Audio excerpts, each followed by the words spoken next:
Hi everyone, and welcome to Truth Over News. In last week's show, we reported on the Chinese spy Chu Jiangguo, who stole lethal man-made viruses from the Canadian government's flagship lab in Winnipeg. Notably, Chu's point of contact in China was the Wuhan Institute of Virology, the same lab where COVID was most likely created. In a continuation of that story this week, we will delve into the issue of what the spy story tells us about the connections between the Wuhan lab and the Chinese military, connections that we suspected but were never quite able to pinpoint. Well, now we are.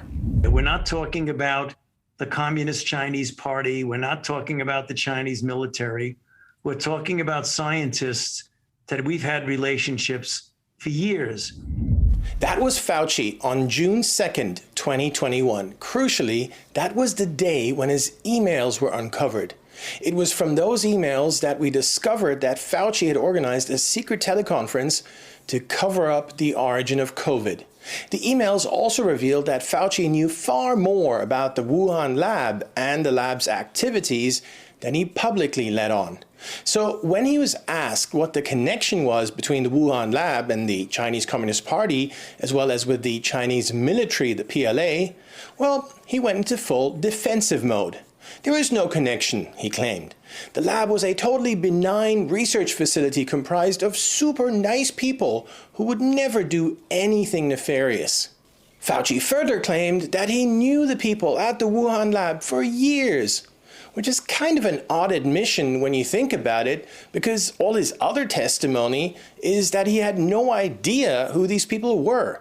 In fact, in an under-oath deposition, Fauci feigned not to be sure who Zheng Li was. That's the Wuhan lab's director, because he allegedly gets confused by Asian names.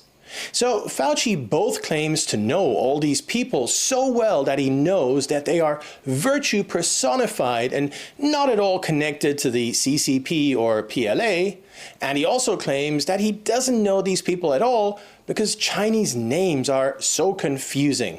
Well, the truth is that Fauci lied, both about not knowing these people and about the Wuhan lab's connections to the CCP and to the Chinese military.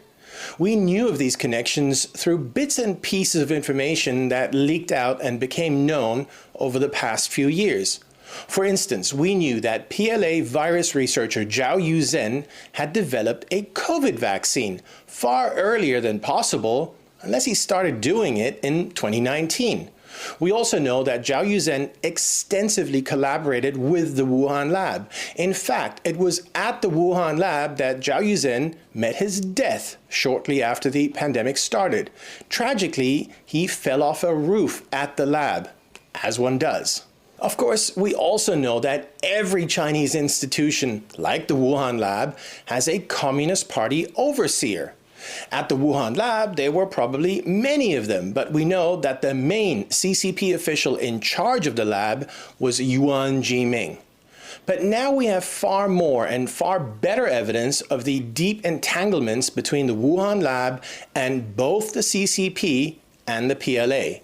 In fact, we can now report that the Wuhan lab was a hub for the PLA's efforts to steal Western technology, and that Zheng Li was at the center of that hub. We can now say with some confidence that Zheng Li, the innocent and noble Bat Lady, which is how she's being portrayed in the media, is really a CCP operative who was, and presumably still is, in charge of many of the CCP's nefarious initiatives to spy on Western labs and to obtain advanced Western biotechnology. As alluded to in last week's show, we gained this new understanding about the Wuhan lab's role and about Zheng Li's role from a bundle of documents released by the Canadian Parliament. The document bundle was prepared by the Canadian Security Intelligence Service as part of its investigation into a major scandal at the Canadian National Lab in Winnipeg. We talked about that scandal in last week's show, so we won't rehash it here. But to sum it up, Chu Jiangguo, the Chinese spy who worked at the Canadian National Lab, secretly sent lethal viruses to the Wuhan lab. What we want to focus on today is what the Chu case reveals about the Wuhan lab, in particular the extent to which the Wuhan lab is entangled with the Chinese military, a fact so vehemently denied by Fauci. A good starting point is that Chu worked for the 1,000 Talents Plan. In fact, she worked on that plan in various roles. The 1,000 Talents Plan is a CCP initiative to steal advanced Western technology for its own use, with a special emphasis on military use. Under the 2025 Made in China plan, conceived in 2016, which covered the main portion of Chu's spying activities, the CCP had specifically decreed that biotechnology was an area of strategic priority, and vaccines were named in the plan as a priority. One of the first indications that something nefarious was going on with Chu was that she traveled to the Wuhan lab in 2017 and spent time there developing a vaccine for Ebola. This is something she would have known a lot about because it was also her area of specialization at the Canadian government lab. Only that the Canadian government lab had no idea what she was doing in Wuhan. Canadian authorities thought she was there for a conference. In actual fact, Chu was not only sending lethal man-made viruses to the Wuhan lab, but she was also passing on advanced Western techniques and technologies which she had learned in Canada. And then, again in 2017, she was back at the Wuhan lab. She told Canadian authorities that this time it was just a routine scholarly visit. But the real reason for Chu's trip was to cultivate her role in the 1,000 Talents Plan. Although some details are redacted, we can see that Chu's contact point at the Wuhan lab for the 1,000 Talents Plan was Individual 1. Individual 1 is not named anywhere in the Canadian report, but based on various bits and pieces of information that are in the report, we were able to work out that Individual 1 is Shi Zhengli, the director of the Wuhan lab. So that is how we know that Shi Zhengli isn't just some virtuous bat lady, but actually the Wuhan lab's 1,000 Talents coordinator. This is evident from the fact that Shi Zhengli was Chu's Wuhan lab chaperone in all things to do with the 1,000 Talents program. Much later, after Chu was found to have stolen lethal viruses and shipped them to the Wuhan lab, Canadian intelligence services asked her about the 1,000 Talents plan. Chu lied and feigned ignorance, but finally came up with two names, Shi Zhengli and someone who is identified in the Canadian report as Individual 3. There isn't much information on Individual 3, but we suspect it might be Yuan Jiming. He's the CCP's official in charge of the Wuhan lab. We can also see from an unredacted portion of the report that Chu agreed to work at the Wuhan lab for the 1,000 Talents plan for at least 2 months every year. Of course, she never told this to Canadian authorities. She was also richly rewarded for her role in 1,000 Talents. The exact figures are not known, but the ballpark indicated is up to 5 million yuan per recruit, which is about 720,000 US dollars. What's interesting in terms of this disclosure isn't so much the money itself, but the fact that the Wuhan lab was paying it.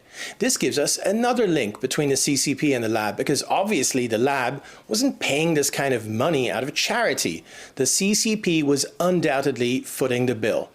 Among Chu's tasks in the 1,000 Talents plan was to build China's, and we quote, biosecurity platform for new and potent infectious disease research and achieve leading status internationally in the area of BSL-4 virus research.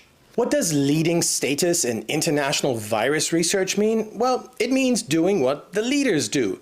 And one of those leaders is Ralph Baric from the University of North Carolina, the so-called godfather of gain-of-function.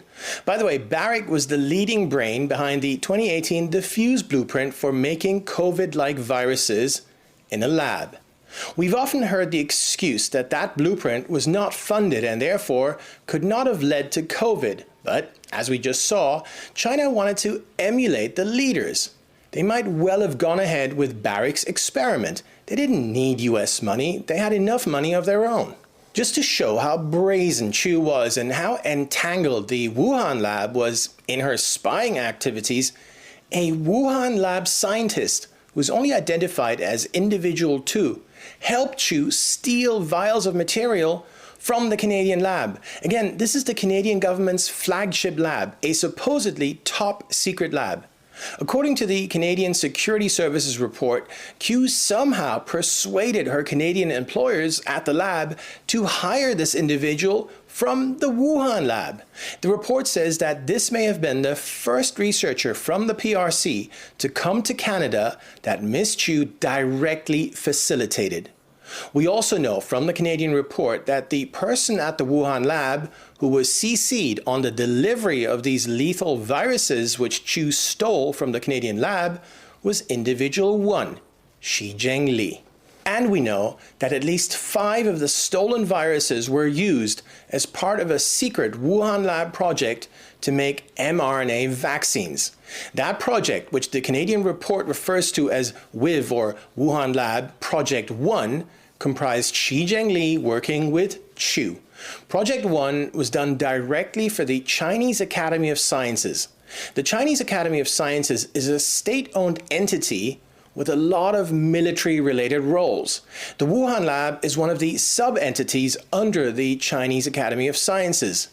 The section in the Canadian report that talks about the WIV Project 1 confirms that the Chinese Academy of Sciences works directly for the PLA in acquiring advanced Western biotechnology. Unfortunately, large parts of this section on the PLA are completely redacted, meaning that the Canadian government knows what it says, but we don't. But there is enough information to conclude that the Wuhan lab was engaged in a secret vaccine program with or for the PLA. Then there's a second project referred to as WIV or Wuhan Lab Project 2, also done under the auspices of the Chinese Academy of Sciences. Not much is known about that project due to redactions, but from what is known, it involved animal infection work specifically related to bat viruses and future vaccine development. Animal infection would be used to either test newly engineered viruses or to test vaccines after the animals were already infected. Chu, who was in charge of overall planning, and Shi Zhengli, who was in charge of project design, headed the WIV Project 2, which was supposed to have run from June of 2019 to May of 2021. It is not known if the project was ever completed. The Wuhan lab scientist whom we mentioned earlier, whom Chu had gotten into the Canadian lab, was tasked with doing the actual animal infecting. Was this the project in which the Wuhan lab executed Ralph Barrick's diffuse proposal? It could well have been. The start of this project in June of 2019 fits, as does its affiliation to the Chinese Academy of Sciences and its cryptic name, High-End User Nurturing Project. Another section talks about Chu's direct connections to the PLA. It is heavily redacted, but some bits of useful information are accessible. When Chu worked at another Canadian lab at the University of Manitoba, this was before she worked at the top security government lab, she recruited another assistant from China. That assistant's salary was paid directly by the Chinese embassy in Canada. The assistant's name is not known. The report refers to this person as Restricted Visitor 1. When Canadian investigators started looking into Chu, they discovered that Restricted Visitor 1 had an official passport, meaning it was for government officials. And then they discovered that this person whom Chu had brought into a Canadian lab is a member of the PLA, but not just any member. The person's mentor is a major general in the PLA, and not just any major general, but the top virologist at the PLA's Academy of Military Medical Sciences.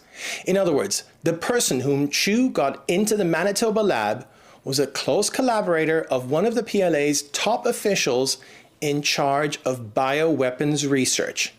And Chu herself had close ties to the PLA through the Academy of Military Medical Sciences, where she taught.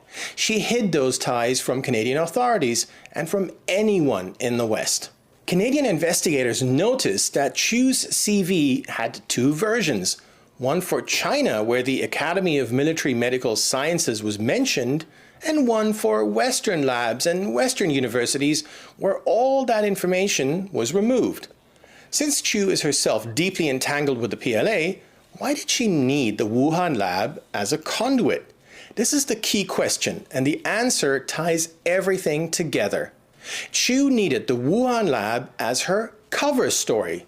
Her trips to Wuhan were declared to Canadian officials, but declared under false pretenses. You see, Chu was supposedly just visiting the innocent and virtuous Bat Lady, just going to conferences. No mention of Thousand Talents, no mention of secret bat virus experiments, and no mention of the PLA.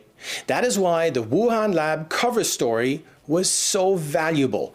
It allowed CCP operatives, not just Chu, to frequently travel to China without arousing suspicion. And this brings us back to where we started, because it was Fauci who pushed the same false narrative of the innocent, virtuous Bat Lady with no CCP ties.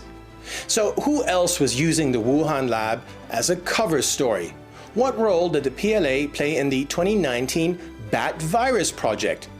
Was that the secret project that led to COVID? One thing is for certain. The Wuhan lab's close tie to the CCP and to the PLA have opened a huge new can of worms in the COVID origins saga.